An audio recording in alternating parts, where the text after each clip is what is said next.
Hi, folks. Welcome to Mark by Mark A. Foster, Ph.D. from the Maoist-Third Worldist Collective. I don't know why I feel like I have to keep on saying this, but I do feel that need. Apologies once again for my black eye.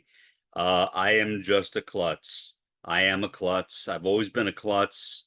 I was an uncoordinated autistic as a kid, and I guess I am still uncoordinated. So I'm really sorry. I know it looks really ugly. I was wearing sunglasses for the time being. I stopped that. Maybe I should go back to it. But regardless, sorry. I know it looks really bad, but it will eventually heal. I've been assured of that by my optometrist. Now, here's what I wanted to talk about today. Um, and it is now today here, since my last two podcasts were done yesterday, and it is now 1:02 in the morning here where I am in the Rio Grande Valley of Texas, 2 miles north of Mexico, is a follow-up on my previous video, which was on the MAGA movement. And I wanted to add one additional thing to what I said. I did not want to make that podcast too long. I think I made it long enough, but I left out one part, and I'm going to uh, put that into the bloodstream of YouTube right now. And that is to talk about building the wall, building the wall. From what I understand, and this may be wrong, I may be entirely off base on this. This is purely based on secondhand information that Trump did not make that idea up himself. That somebody actually suggested to him that he talk about building the wall as a way of, I guess, establishing his foreign policy position. And Trump went along with it. The audience seemed to like it, and so he continued with it. Of course, building the wall makes no sense. I know that. I live 2 miles north of Texas. There is no wall here. I understand that there is a wall other places. The idea that somehow building a wall is a way to prevent crime is absurd. I live in Hidalgo County in Texas. We have one of the lowest crime rates in the entire state. And again, I am 2 miles from Mexico. There are cartel members who have mansions in this area. They don't cause any harm. They are only here, I shouldn't say only here, they are here to collect the drugs that go through the tunnels and then distribute them to the rest of the United States.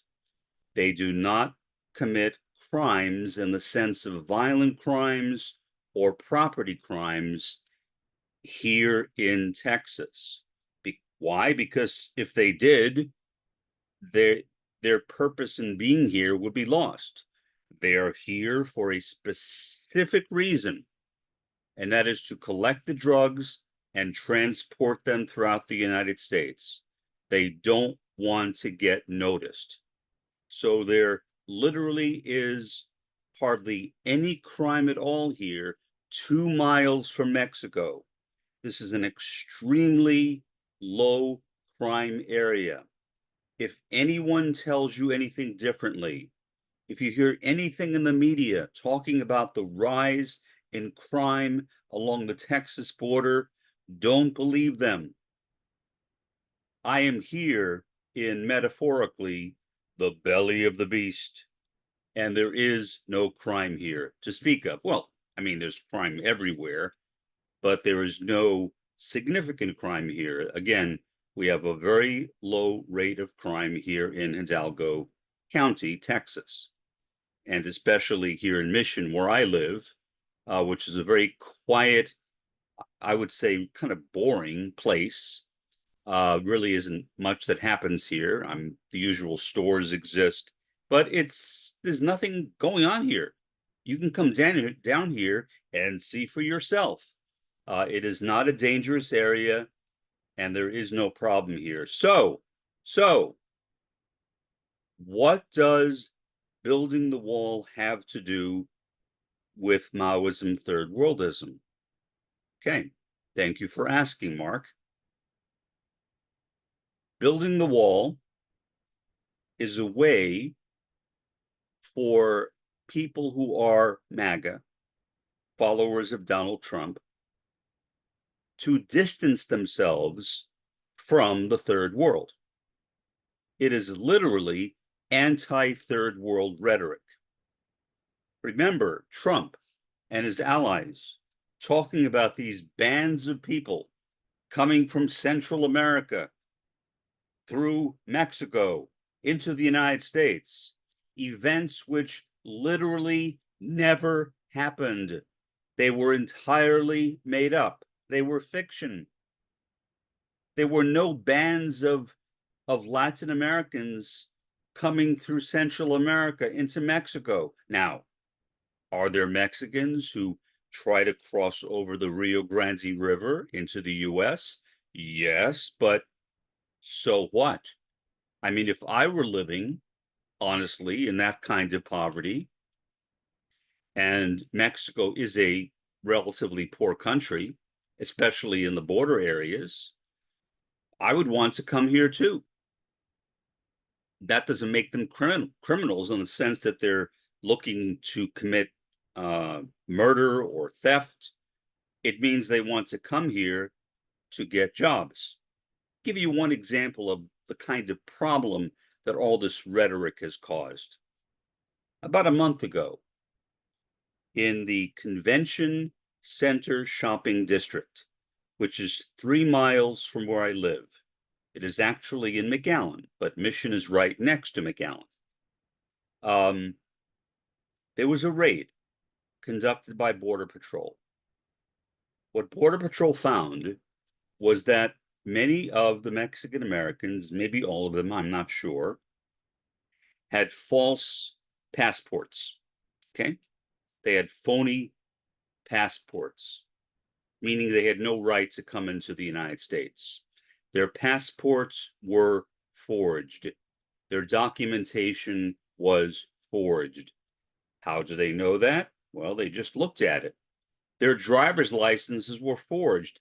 On the driver's licenses, what they found was that the font, I think, the font itself was not the font that is ordinarily used on driver's licenses. So based upon that, they determined that the driver's licenses were also forged. Apparently, they use kind of a typewriter typeface font when making actual driver's licenses. But they didn't use that. Instead, they used some kind of computerized font in Mexico. And so it was very easy for Border Patrol to look at the passports, to look at the driver's licenses and so forth, and determine that these people were so-called undocumented residents of the United States, meaning they did not have quote unquote permission to be here in the United States. Now, what I've asked people is, please show me someplace on the plaque on the bottom of the Statue of Liberty where after it talks about bring me your tired, your poor, your weary, etc., it says that people have to have documentation, certified documentation before entering the United States. As we all know, there is no such statement. The United States began as a country welcoming of people throughout the world. That country is gone. It's totally and completely gone. We are no longer that country. We have become a nativist country. Nativist meaning we're people who are naturally born American citizens have priority over anyone else. It does not refer to Native Americans.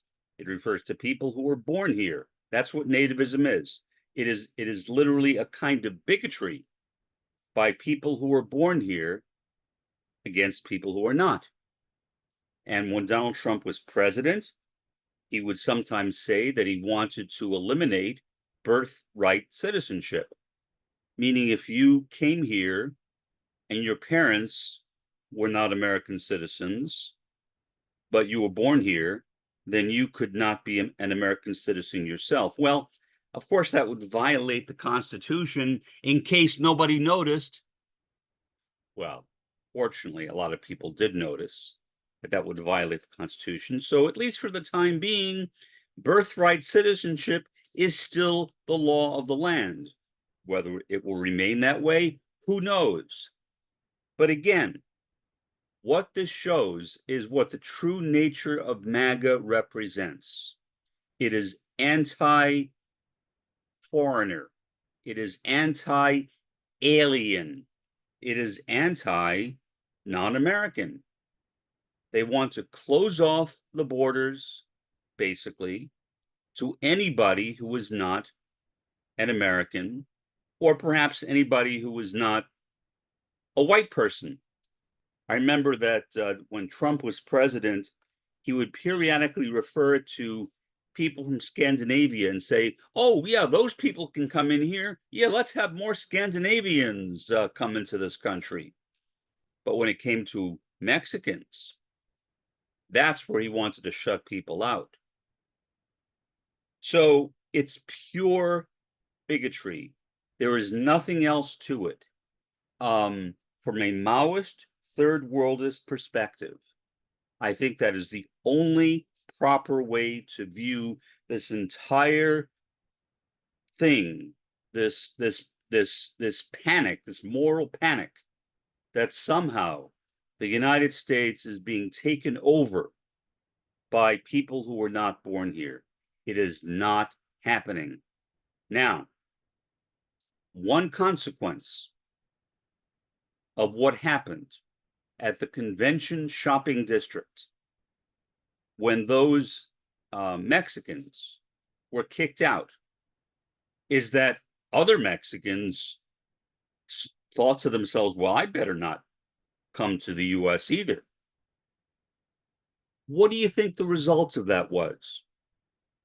When you go to the convention shopping district right now, you see loads of stores that have been boarded up. Why? Because they can't afford to function anymore. I have a friend, quasi-friend, who runs an ice cream and cupcake shop in that convention shopping district in McAllen. He told me that last week, which was before the raid by Border Patrol, he had 3 people working in his store. This week, he has none. He told me that he doesn't know what to do, that he may move the store someplace else in the area. I personally don't see how that would matter, but that's what he said. Or he may simply shut down the store like a lot of other people did in that district and get a job working for somebody else. That is the result of what Border Patrol did. So a lot of people around here, for reasons which are, I guess, unclear to me, really love Border Patrol. Border Patrol is highly respected in this area. And most Border Patrol agents I have seen here are themselves Mexican Americans. I won't go any further than that. I will let you draw your own conclusions from that. But you have Mexican Americans trying to keep Mexicans from entering the United States. At the very least, that is a contradiction. At the very most, it is grossly immoral. What right do Americans have to keep Mexicans out of the United States. They have as much of a right, in my opinion, to be here as anyone else, certainly as I do. I mean, my family has only been here for 3 generations. So what? Does that mean that because my family has only been here for 3 generations that I should leave? That my great-grandparents had no right to come here? That my grandparents had no right to come here? That my parents had no right to be born here? That's what it sounds like. So it is a real tragedy. We are literally seeing the complete demolition of the historical moral conscience which has governed this country,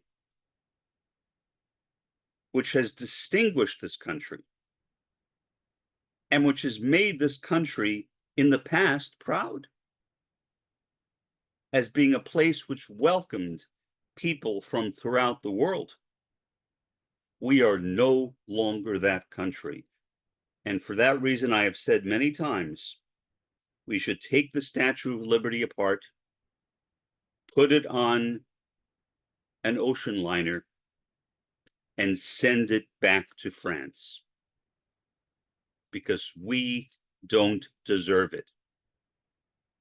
And so the part of MAGA that I despise the most is their hostility toward outsiders, toward people who are not born here, their desire to build the wall, the constant refrain of Trump when he was running for president the first time and the second time. Now he says it sometimes, but not as much as he did before. But I'm sure he still believes it. Certainly his MAGA followers do because they say it themselves. So I feel nothing but disgust, horror, resentment, just plain anger at the way in which the country I was born into, the United States of America, has become a global pariah, the center of global neo-fascism in the 21st century. That's all I have to say. I apologize for the emotion. I do obviously feel very passionately about this issue. I guess more passionately than I feel about most issues. I hope that this podcast was coherent. I hope. But even if it was not, I'm sure I got my points across for the most part. So for the time being, this is Mark by Mark A. Foster, Ph.D. Have a pleasant day and an even better day tomorrow.